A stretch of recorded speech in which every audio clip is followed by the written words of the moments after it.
2025 নারী ওয়ানডে বিশ্বকাপের জন্য 15 সদস্যের দল ঘোষণা করেছে বিসিবি। আগামী 30 সেপ্টেম্বর থেকে 2 নভেম্বর পর্যন্ত ভারত ও শ্রীলঙ্কায় অনুষ্ঠিত হবে 8 দলের এই টুর্নামেন্ট।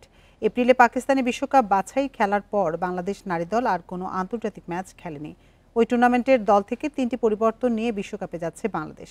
বিশ্বকাপ বাছাইয়ের দলে থাকলেও মূল আসরে খেলা হচ্ছে না দিলারা আক্তার, জান্নাতুল ফেরদৌস ও ইসমা তানজিমের।